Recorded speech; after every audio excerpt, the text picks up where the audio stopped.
actually predated Islam, that the Kufi script was existing before the advent of Muhammad, and there were two types of Kufi script. There's the casual style and the formal style. This is written in the formal Kufi script style. It was only called Kufi because it actually came to be used commonly in Kufa in Iraq. That doesn't mean it existed before.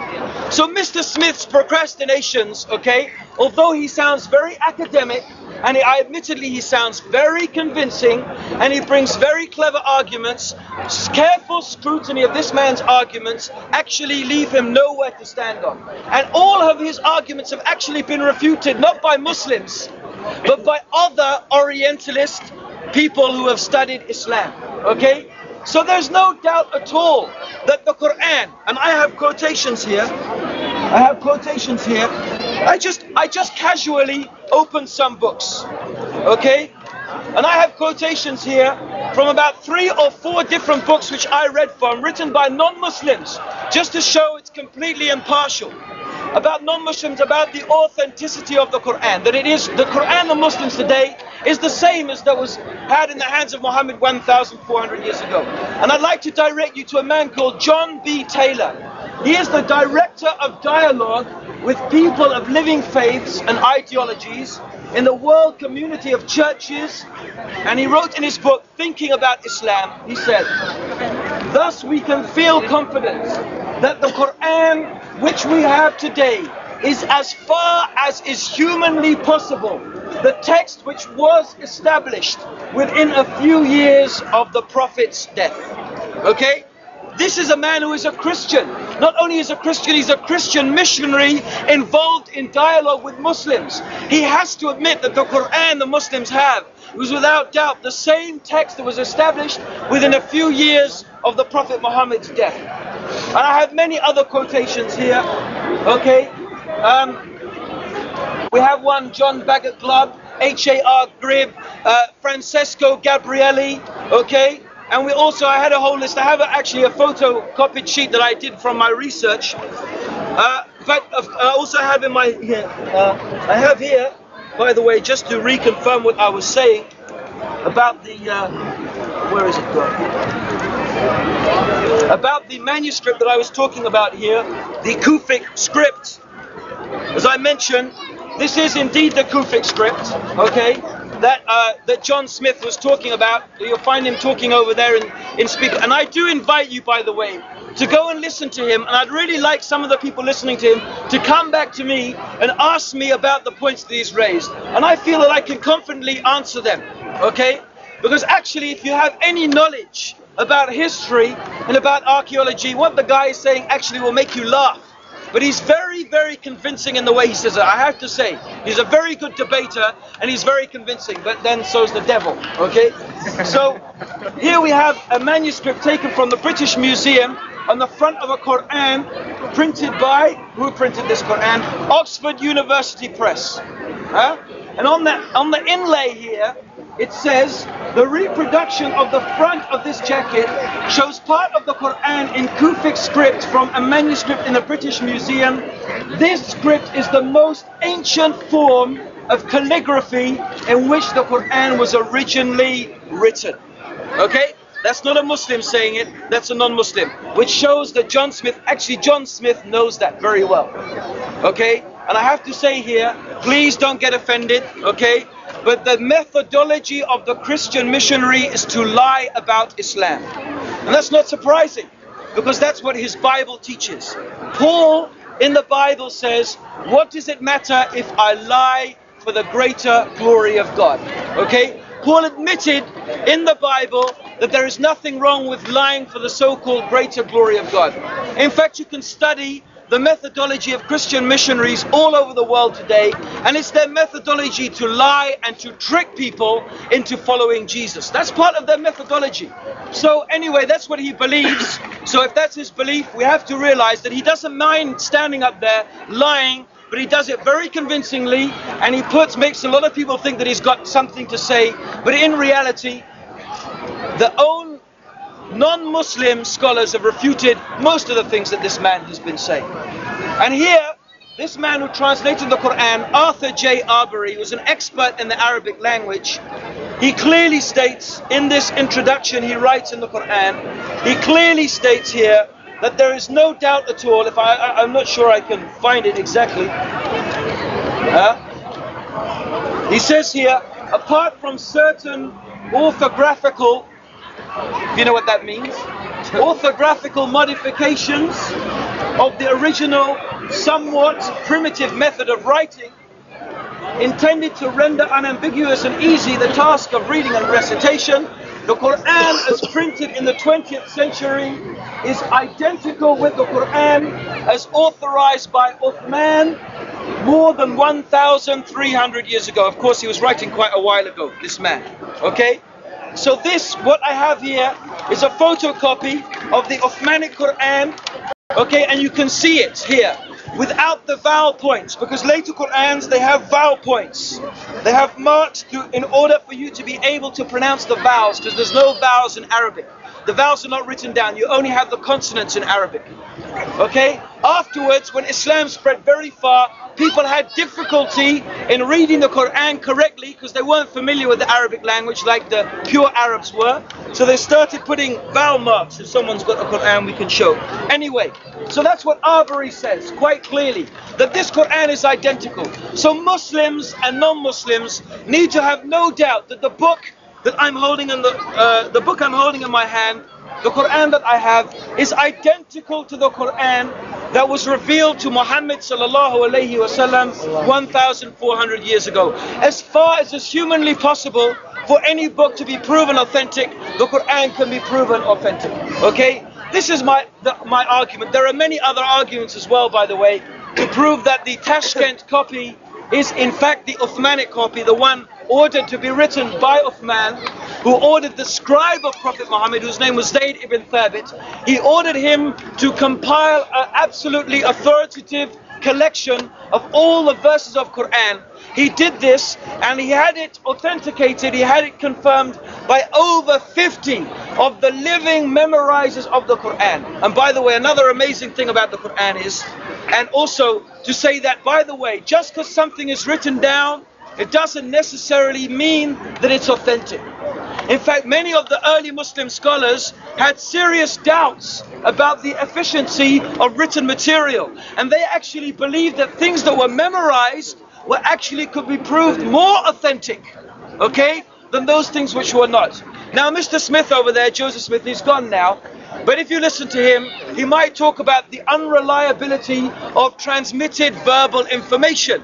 And he'll give you the old thing we all know about it, Chinese whispers, yeah? So if I start saying something here, it gets past whispered, whispered, whispered, whispered, whispered, and by the time it gets back to me, it will be changed. Now we all know that's the truth, okay? There's no doubt about that. However, that's not necessarily the case. First of all, in the case of the transmission of the sayings and the deeds of the Prophet Muhammad, it wasn't Chinese whispers, okay? They weren't playing a game. They were talking about the revelation which God, the creator of the heavens and the earth, revealed to the benefit of all of mankind. Secondly, I was thinking about this issue and I remembered my father. My father always used to teach me something. He used to say to me, Anthony, that used to be my name before I became a Muslim. He used to say to me, Anthony, R-A-U. Always remember, R-A-U. Return after use. Huh? You see, you know, you pick something up and you put it down somewhere else. And then they'll be shouting, where's it gone? Where's my thingamajig? Where's my whatever? And you find it somewhere else. My father would say, R-A-U. As my father always, and he would say, my father taught me this. So my grandfather, who I never saw my grandfather. But from my grandfather, to my father, to me, and now to my son, through generations, a simple instruction is passed on. R-A-U. Now what you find is that most of the sayings of the Prophet Muhammad are simple instructions. And what's more, you find them manifested practically, consistently in the daily lives of people. You understand? There's a difference between what you whisper, some stupid thing, and you whisper it round, okay, and it comes down as giggle, okay? It doesn't mean anything. But when you're practically manifesting something in your life, every day in my life, my father's saying, R-A-U. Remember, do that in your life, R-A-U. You see, it's different. It becomes part of your habit. And you remember, oh yes, that's what my grandfather taught my father. And I taught it to my son. And it's manifested practically in your life. You see, that's the same with most of the traditions of Muhammad. How to pray, how to fast, how to be kind to your parents, what to do here, what to do there. It's not just something they told and, oh, that's interesting, let me file that away in my mind. It's something they learned and they manifested it. And when they were acting, they remembered it in their life and passed it on. You see? So it's not like these people make out. And in fact, oral transmission in such a situation is not at all unreliable. In fact, when you add to that the type of intensity the Muslim scholars used to go in order to make sure that these sayings of the Prophet Muhammad were authenticated, that they weren't invented, that they weren't corrupted, they would demand, who did you hear this from? And they would have to examine the character of this man. Is he truthful? Is he known to be pious and religious? Has he got a good memory? Meaning maybe he forgot, maybe his mind slipped. And the other thing we have to remember is in those days, okay, people had much better memories than we. They didn't have writing like we do. They didn't have video recorders. They didn't have tape recorders to put everything down. They used to remember things. They used to remember things. And the other thing we find is until this day, you will find little children of 8 years old who can memorize the Quran in Arabic from beginning to end. And the Quran was memorized by so many Muslims. How is it possible, as this man Joseph Smith claims, okay, that the Quran, now think about this man, what he's saying is so laughable.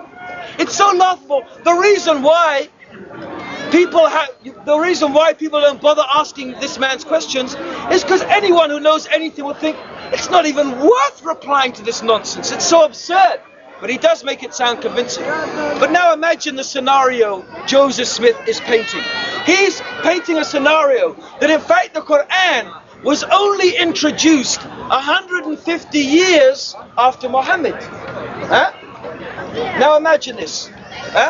These Arabs, okay, if you only look at them 50 years ago, as they are Muslims, okay, but having deserted Islam, you see how they're fighting each other. Look at them now. Saddam Hussein fighting Saudi Arabia. Look at these people fighting and quarreling. It's like it's in their blood. Okay, they're Bedouins. It's their nature. And before Islam, they were idol worshippers. Each one worshipped his own idol. Each one, as this man Joseph Smith admitted himself, they would set up an idol in a town in order to make it a center of influence. He said that himself. Yet he's suggesting that all these Arabs, okay, with all their different idols, fighting and quarreling each other, without any unifying force, without any single religion, managed to defeat the Persian and Roman empires. And then this man Hajjaj, who he claims introduced the Quran 150 years after the Muhammad, managed to impose this religion upon all these idol worshippers. Without any quarrel, without any complaint, with not one single word of, oh no, we're not going to give up our idols for this Quran, nothing. Suddenly, miraculously, this man Hajjaj, of whom the Muslim scholars were actually, some of them were fighting him, the people who had memorized, it's so ridiculous. If you study Muslim history, you will laugh. But of course, most of the people are ignorant. They don't know. So people like Mr. Smith come along and they use a few snazzy words and they quote a few exotic sounding locations, and they talk about a few tablets here and there and a few inscriptions here and there. You go, oh, the Muslim faith has now been challenged. But any Muslim who has any knowledge is just laughing inside this saying, this is so ridiculous. So really, we find that we have so much proof and so much evidence to support the fact that the Quran the Muslims have is exactly the same. Isn't it enough that you can pick up a Quran in Central Mosque and you can go to China and pick up a Quran there? Then I challenge you, go to South America and pick up a Quran there. Then go to Siberia now. There's a whole lot of Eskimos, half of them apparently become Muslim. You know why? Because the Russian government, the Soviet Republic, when they wanted to conquer all these Muslim things, Tajikistan and Bukhara and stuff, the first thing they do is they arrest all the Muslim scholars. And they sent them off to Siberia. And the Muslim scholars ended up converting half the Eskimos. Okay, so now they have a huge Muslim Eskimo population.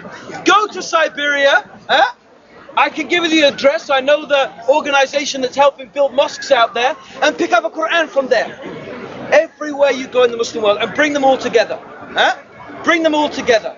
And you will find word for word, letter for letter, they are exactly the same. In fact, you can go to any of these places, ask where is the Huffaz, where's the son of the Hafiz, where's the one who's memorized the Quran, and bring them all together, and they'll recite the Quran in the same accent. And this is the same accent that was recited by Prophet Muhammad sallallahu alaihi wasallam 1,400 years ago. And a lot of these people don't even speak Arabic. That's enough. Isn't that enough for you? How did the Quran, this one Quran, become established so unanimously across the whole face of the Muslim world without a single complaint from anybody? No one complaining, oh, well, this verse is not there and that verse is not there. If Hajjaj bin Yusuf, 150 years after Muhammad, suddenly sort of introduced the Quran like Joseph Smith claims, if he suddenly introduced it, surely you will find his opponents like Abdullah ibn Zubayr, who was fighting him, bring his own version of the Quran to say, no, no, no, God said this, supporting me. And then some other people will be saying, no, no, no, no, no. Hajjaj bin Yusuf's Quran is not the right one. I've got the real one, and here's some things saying I'm right, follow me. But no one ever did that. And if Hajjaj bin Yusuf could invent the Quran, how come no one can invent it? If he can do it, any man can do it. But the Quran, the language of the Quran, has proved inimitable. No one has been able to imitate it. No one has been able to produce one verse like it. Even the most intellectual and the greatest of the Arabic philosophers, they've tried. And the intelligent ones, they broke their pens and they gave up. They said, we can't do it. It's impossible. And only the fools amongst them, like Musaylimah the liar, he tried to bring his own Quran. And like the Qadiani imposter Ghulam Ahmed, okay, from Pakistan, he tried to bring his own Quran. Anybody who knows Arabic, who will hear this and laugh, okay? They will just laugh. You see, people, so the reality is that we find the methodology of the Christian missionary is to lie. And I just want to give you an example from the same man down here. You'll see him every Sunday probably, Joseph Smith. I'll give you an example of his lies. Okay? If I can find it. Has anyone got one of his leaflets? The African, I saw someone with the African leaflet there. They ask serious questions to Afro-Caribbean. Come on, someone's got it. Come on, Rashid. Who's got it? I'm sure I put it here somewhere. Okay, wait a minute. So they produced this leaflet, and this leaflet is called 99 Truth Tracks. 99 Truth Tracks, okay? It should be called 99 Lie Tracks, okay? Because that's what it is. Fortunately, I don't seem to have it. Maybe has. Okay, it doesn't matter anyway. If you pick up this leaflet of his, you'll find in this leaflet 99 truth tracks. There's one about Africa. It's called A Christian Asks African Muslim something something. And in it he says, right? He says that the Quran is racist and anti-black. And you know what he uses as a proof? He says, on the day of judgment, their faces will be blackened. He says, look. He says, the Quran has something against black people. Now let me ask you a question, right? If I take a white man and I stick him in a fire and he comes out, what color is he going to be? He's going to be blackened. And first of all, you see, he's messing around with the English language. You see, you call them blacks. But blacks aren't black, they're brown. Okay? That's not actually black. It's actually brown and dark brown. Okay? And the thing is that this man is so perverted. Okay? He knows he's a liar. He knows it. He knows the Prophet Muhammad said there is no difference between the dark person, the black person, and the white person. There is no difference between the Arab and the non-Arab except in piety. That's what the Prophet Muhammad said. He knows the Quran also says, that we made you, God, Allah, made you into tribes and nations in order that you may get to know one another, not that you may despise one another. He knows that's in the Quran, but he's a Christian. And he's a liar. And it's the methodology of the Christian missionary to lie. So here's 99 truth tracks. Examine most of them. They're 99 bull tracks. That's what they are. Okay? So I wish I had it with me so I could read it out. And you'll see more of them coming out. Twisting and turning and perverting. You know the biggest joke of all?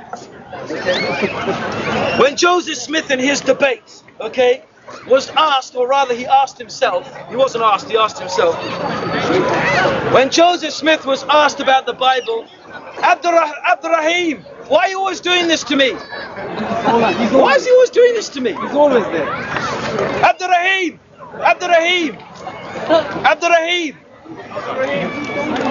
can you get him? Every week you do this to me, yeah. Every week you do it to me. Why don't you take the Yehudi over there, far away, okay? So his stench doesn't disturb us, okay? That's right. And then you can go and talk to him over there. From here. Yeah. Take him away. Get up. See, and then Joseph Smith, he went on to say, right, that no, the Bible is authentic. Oh yeah, here's the leaflet. Huh? An African asks some disturbing questions of Islam. You know, these Christians are so desperate to insult Islam, they insult themselves. They insult their own book. You see, he's talking about slavery in Islam. First of all, slavery in Islam has never been a race issue. I don't deny there's slavery in Islam. I wouldn't be a Muslim if I did. But it's not a race issue. Islam doesn't say enslave the niggers, okay, because they're inferior to us. We found actually that the black Saracens were enslaving the Europeans. Yeah. That's the reality. So slavery in Islam is not a race issue like this man makes it out to be. It was never a race issue. And the other thing we'd like to unfortunately point out to him, that he's complaining about how Islam went sword in hand, converting people with a sword swinging, become Muslim. You know, here it's talking about how the Muslims, he says, fight and slay those who, he says, fight and slay and seize them, beleaguer them, and lie in wait for them in every strategy of war. Huh? And so he's saying how the Muslims make war on those who make war upon Allah and His Messenger and strive after corruption in the land. What's wrong with that? Striving after corruption in the land. I'm glad he's admitting Christians make corruption in the land. Okay, will be that they will be killed or crucified or have their hands and feet. You see, look at him. Now this man knows Joseph Smith. He knows tafsir. He knows explanation. He's got a master's degree in Islamic studies. And look at him. He can't resist lying. He wants to take this verse out of context. He thinks it's talking about killing every non-Muslim and crucifying them. But that's not what it means. This verse about crucifixion, okay, and about chopping hands and feet off is for armed robbery. It's for armed robbery. And in fact, the people who it was done to, they were Muslims. The people whom this verse was implemented on were Muslims. Okay? The other thing is that in Ethiopia, this Christian country that he's talking about, the king of Ethiopia, Negus of Abyssinia, in the time of Prophet Muhammad, along with most of the nobility and most of the bishops, embraced Islam. And there was no Muslim army ever went to Ethiopia. The Ethiopians, a lot of them, most of them you find today, they embraced Islam in the time of the Prophet Muhammad, when his companions went over there seeking refuge there. Huh? So there was no Islam being, and the other thing is, Islam says, let there be, it's in the Quran. You see, now again, you'll find the Christian lying, quoting things out of context. He knows the Quran says, let there be no compulsion in religion. Truth stands out clear from error. He knows that verse in the Quran, yet he's trying to make out that the Muslims compelled Christians in Africa to accept Islam. They didn't compel them. The Christians realized that Islam is the truth, and willingly, like they are today, I think they did an estimate about 5 or 10 years ago, in 1 year, 10 million Africans embraced Islam. Huh? Now I want to ask you a question, right? 10 million Africans embracing Islam every year. What Muslim army is in Africa today, forcing them to become Muslims? Huh? What Muslim army is in Africa today, forcing them to become Muslims? There isn't one. They're embracing Islam today as they did in the past because they know that it is the truth and that the Quran is from Allah and that Muhammad is his messenger. And they know that Muhammad is the messenger and they recognize him and his description in their own books. This is why. This is why they're becoming Muslim. So we find this man, they can't resist lying, the Christians. You know why they have to lie? It's not like Joseph Smith says that the Orientalists, they keep on producing arguments against Islam because they know that Islam is not authentic. It's not like that at all. You find that the Orientalists, they keep having to lie against Islam because they can't find a decent argument. That's the reality. And you're telling me what? These people living in the 18th century, when England was ruling India, and the people who were giving the most trouble were the Muslims fighting jihad against them. They were looking honestly and sincerely as to whether the Quran was the truth or not. No, that's not the way it went. And until this day, it's not the way it goes. They say Muslims, Islam, fundamentalism on your TV, your newspaper. But they know that's not Islam, people. They know that's just, what is that? Because they found so many mistakes in the Quran? No. They're lying on purpose because they're protecting their selfish interests. This is the reality of the situation. And these Orientalists, I tell you, every single argument Joseph Smith's brought, his arguments have already been refuted by other non-Muslim Orientalists. And I point in case Nadia Abbott. She is not a Muslim, okay? And she has written extensively, showing categorically and clearly stating the reliability both of the Quran and of the prophetic Sunnah, the statements that are attributed to the Prophet Muhammad that have been thoroughly researched by the Muslim scholars. Now what's the joke after all?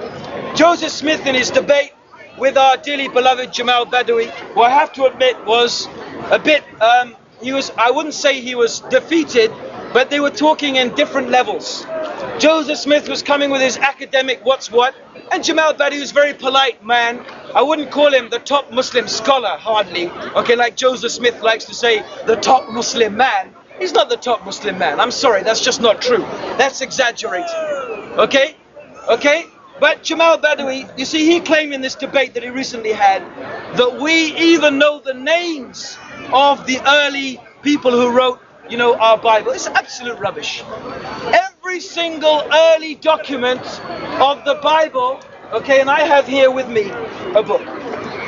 Not written by Muslims. Not written by Muslims. Here is a book written.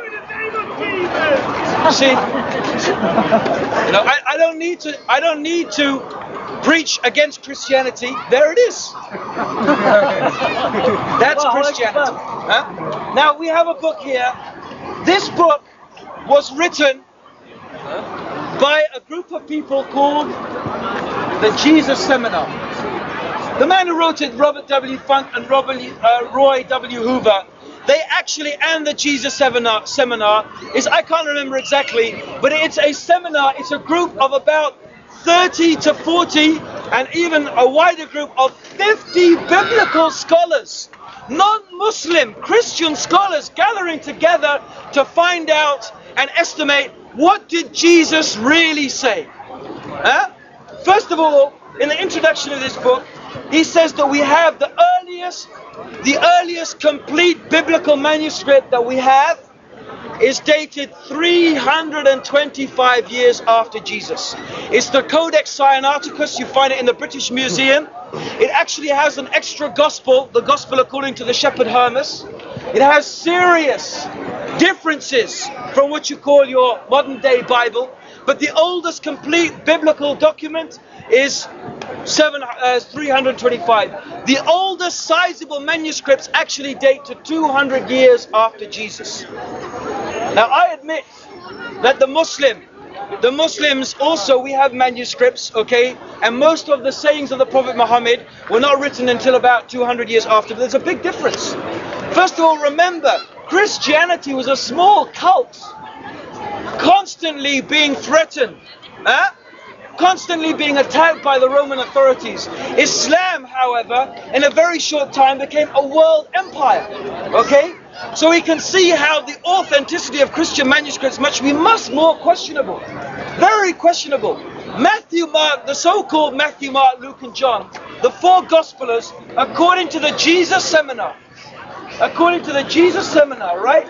They say that Matthew, Mark, Luke, and John, here it is. It's written right here. All the Gospels originally circulated anonymously. All the Gospels originally circulated anonymously. Authoritative names were later assigned to them by unknown figures in the early church.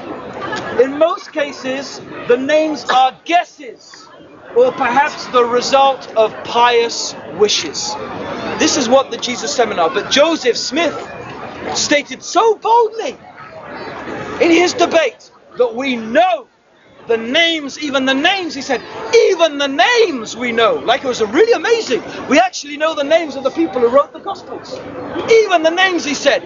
Yet when we Muslims say that we know not only the names of the people who recited the traditions, but also the name of every single person who transmitted that tradition back to the Prophet Muhammad, you know what he says? Oh, it's just a list of names. Just a list of names. But when it comes to the Bible, we even know the names of the four Gospels. You see, there's double standards going on here. Double standards going on, you know? But in fact, he doesn't. He doesn't know the names of the four Gospelers, and I challenge him right here. Pass it on to him. Bring your proof. Bring your proof of the names. If you even want to know who wrote Matthew, Mark, Luke, and John, bring me your proof. We'll go and we'll read a little bit more here. Or before I surprise you with the real surprise, the real icing on the cake. We'll finish off with telling you something about this lovely book here, written by the... Oh, have you noticed, by the way, the five Gospels? The five Gospels? You thought there was four, didn't you? Not according to the Jesus Seminar. Now here they said, right? Mark. The suggestion that the Gospel was written by Mark was first made by Papias, 130 years after Jesus. As reported by Eusebius, who lived 325 years after Jesus. Now I asked Joseph Smith to even bring to us the document where Papias said that this Gospel, according to Mark, was written by Mark. He hasn't got it. But he says, we Muslims, we have to produce original documents. We have to, he says. Yet he claims he knows their names, but he only knows the names through someone who claimed that he wrote it. He heard Papias. How did a man living 325 years after Jesus said that a man 130 years after Jesus said this Gospel was written by Mark? What's the proof? So the only information, the first real information, he goes on to say, in this, as in the other matters, Matthew, Mark, Luke, and John, the others as well, Papias is unreliable because he is interested in the guarantees of an eyewitnesses rather than in the oral process that produced Mark. And you know what's interesting here is while Joseph Smith is attacking the oral preservation of the sayings of the Prophet Muhammad in the Quran, he's attacking the methodology used by the Muslims. The Jesus Seminar is actually saying that Christianity needs some authoritative form of proving oral tradition. Amazing. You see the double standards of these Christians? You see the double standards? That's very sad. That's very sad that you have to lie. That's very sad that you won't apply the same standards to the Quran as you applied to your book. I really honestly say, okay, whenever I attack the Bible, I attack the Bible on standards that I would expect the Quran to be attacked upon. I won't make ridicule of something in the Bible that's in the Quran. How could I? Yet this man is ridiculing the Quran, but you'll find the same things in the Bible. We mentioned slavery. Slavery is approved of in the Bible. Yet this man, Joseph Smith, in his pamphlet, asking Muslim Africans to ask serious questions about Islam, he attacks slavery. Yet Paul in the Bible allows slavery. There's no condemnation of slavery in the Bible.